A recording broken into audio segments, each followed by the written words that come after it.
How many times I try to tell you guys the TradCons are not your friends, especially when it comes to just men in general. What they want you to do is to man up and go back on the plantation. And the reason why I didn't really jump on this topic, because if you actually notice what my content is, I bash on a lot of the TradCons. So like that's literally a lot of my content is that. Like I'd be like, a lot of people found me because I was trolling Jesse Lee Peterson, and what they ended up realizing is I actually agree with a lot of the stuff he said. I just trolled him in that one clip, and the TradCon defenders were out in full force. You know what I mean? And then even like the people that I've really really try to laser focus on, those are the people that I got the most views out of. And I didn't really want to make it a habit of doing that, because that's really not the focus of my channel. I really just want to attack the truth, and like focus in on the truth. You know what I mean? So I don't know if that was a bad play on words, attack the truth. You know what I mean? So you think of Hafiz, think of the people that got the most views on my Jesse Lee Peterson, Hafiz, Pearl Davis, just Pearly, right? Riley Gaines. At the end of the day, I've been trying to tell people this because it seems like the TradCons really got the most sensitive, when it comes to my content. And what I'm trying to tell people is this: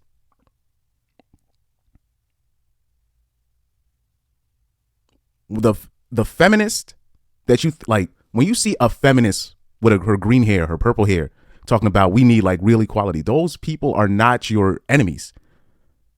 They're not. When you actually meet a real, like say, like when I talk about a feminist, I mean like, have you ever met like a European girl? Like I'm talking about from the Nordic lands. When I'm talking about a Swedish feminist or Norwegian feminist, I can actually respect a feminist like that because they actually mean it when they say I want to pay for my own bills or I want to go 50-50.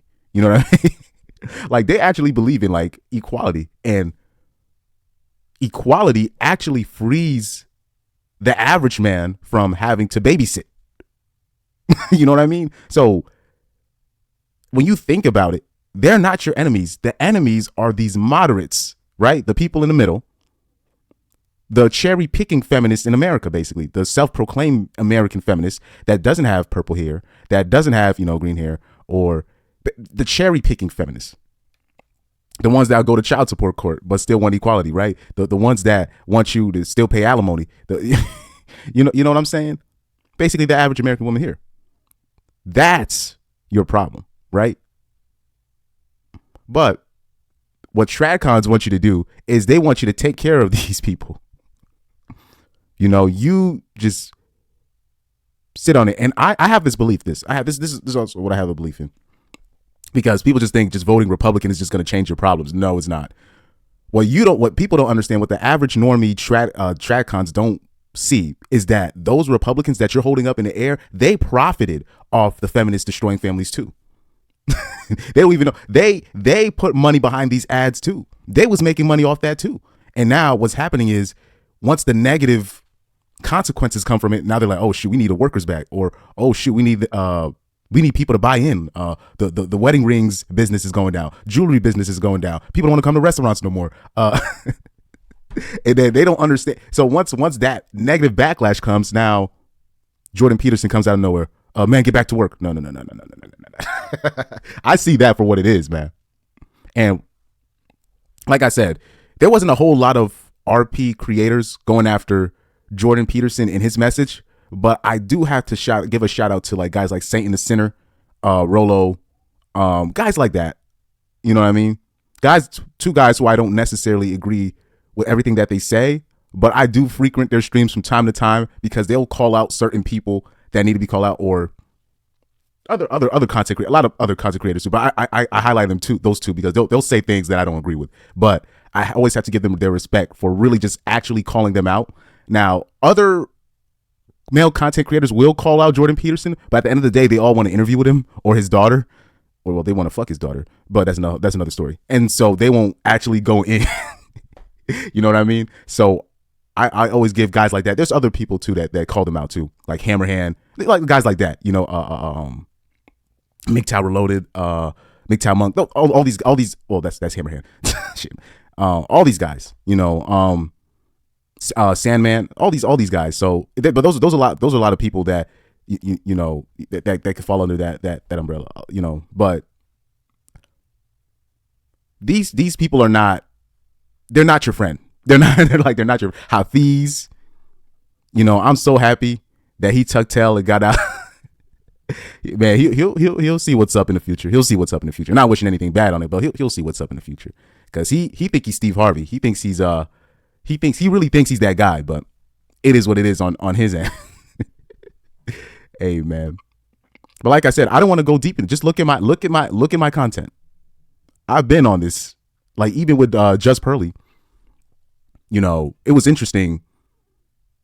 Like even before Just Pearly started getting I'm not gonna say hate, but she started getting finally some negative, like people started pushing back on Pearl's content. Even before that, I remember I was trying to tell people like, yo, just look up her Me Too story. And, there was a lot of particularly black people in general, giving me credit for calling it out, before the whole controversy with Nick Fuentes and everything. But I don't understand why it took that for black men to realize she's just repeating talking points. If you saw that Me Too story that she deleted off of her channel for a reason, and I saw it on Underground Uncut's channel, you'll realize she's not an ally, right? And what people need to understand also, not only with the TradCons, because I'm gonna give you one last example before I sign off after this. What you got to realize is this, especially when you see a lot of TradCon women coming into the space and start, what's these girls' name? This 35-year-old life coach. I forgot what her name is. She was just on like Fresh and Fit like 2 months ago or a month ago. Or Courtney Ryan, Ali something Drummond. I don't know what her name is. No, Real Femme Sapien, Just Pearly, all damn near all of them. Not all of them, but damn near all of them. If there was no when you start to see women start making their channels, right, joining the manosphere space. When you start seeing channels like this, they would have never said these things out loud if there was no profit to be made out of it, right? That's why I will always have respect for Undead guys like Hammerhand, because even Tommy to a lesser extent, because they get demonetized, but they still keep pushing on with that message, demonetized or not. CGA too. But if there was really no monetization or fame or clout to be said, right, to gain for saying this kind of content, they would have not done this content. So I'm going to give you one last example. A really probably my biggest supporter, a lady, I don't want to say her name. I've said her name on my live stream. She said, I don't think you should do that. But she brought up these TradCon girls, right? After Mr. Leah Thomas starts beating them in these swimming tournaments. Now you see girls like Riley Gaines pushing back. And really all that is just her putting her dating profile out there so a TradCon man can come and save her. And this is the crux of my thing. What the TradCons want you to do is they want you to march for women's sports. They want you to save women's sports. Meanwhile, the TradCons themselves don't even really care about women's sports like that. And then on top of that, when you think about what happened with the Leah Thomas situation or the Terry Miller from Connecticut, right? When you think about these things, right? Women voted for this in, right? When men were speaking up about this, even in the mid 2000s, I remember, and me particularly in the 2010s, right? And I just got off the situation because of the backlash I got. I said, you know what? Have at it. I just said, have at it. Because people stopped being my friend after that. But anyway, and it was like, how did they not see this coming? So now, men, they're asking for more pay, more this, equality of pay, and we need more advertisement, more this, more that. And I'm just like, especially when you're looking at the WNBA, I'm like, you're lucky that you're getting paid. What business? Let me stay on topic.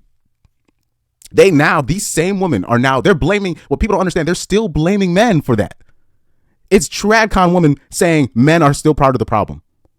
And we're like, we did not ask for this. This is a reason why there was women's sports in the first place. You guys keep asking for equality. This is it.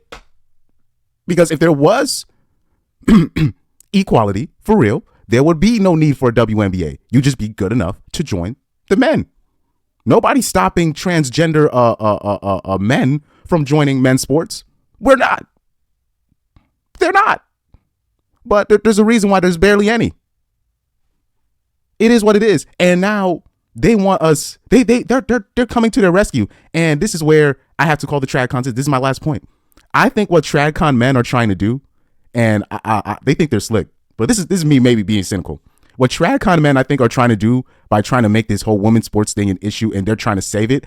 I think it's a dating strategy by these TradCon men to be like, you see, we saved you. Now, can you give us some punani? I think this is my opinion.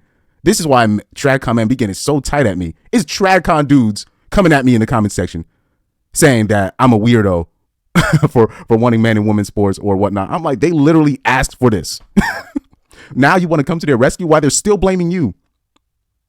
It's fun. Like, they're still like, I think this is just a dating strategy on the TradCon men's sport. So they can be like, you see, we saved you. I think that's what it is, because there should be no reason.